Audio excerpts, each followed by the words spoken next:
पाण्यामध्ये थोडा फ्रेश झाला तो मटेरियल की त्यांनी ब्रशनी घ्यायचं आणि सॅप्टॅनिक मध्ये त्याला टाकायचं. किती मिनिटांसाठी? 30 सेकंदासाठी टाकायचं.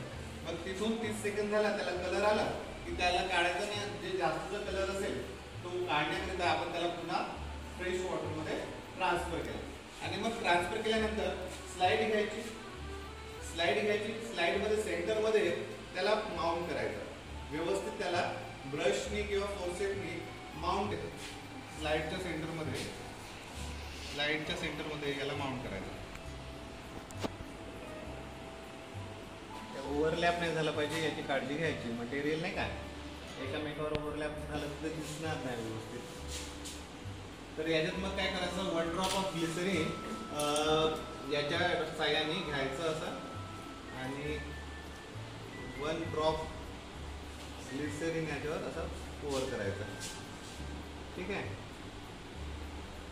टाकले ग्लिसरीन टाकल्यानंतर याच्यावर कवर स्लिप आहे ते कवर स्लिप टाकायची. स्लिप अशी टाकायची की जेणेकरून याच्यात बबल्स यायला नाही पाहिजे. बबल कशी टाकायची तर त्याची टाकण्याची एक पद्धत आहे.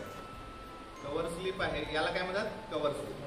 हे कवर स्लिप कशी टाकायची तर एक टोक इकडे बघा माझ्याकडे, हां, एक टोक याचा असा ठेवायचा आणि याला असा हळूहळू असं आणायचं जेणेकरून एअर बबल्स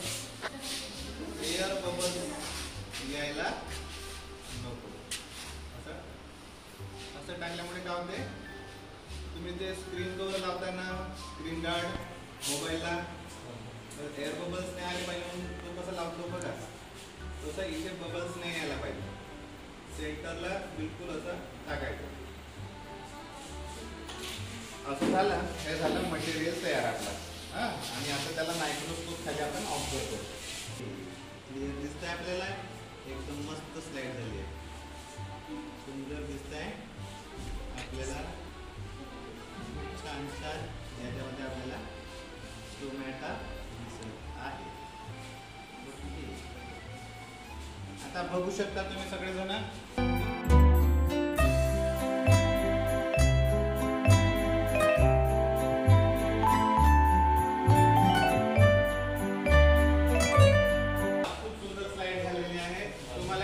सेल दिसत आहे, टोमॅटोमध्ये दिसते, झाड सेल आहे, ओव्हर आहे, सगळंच क्लिअर.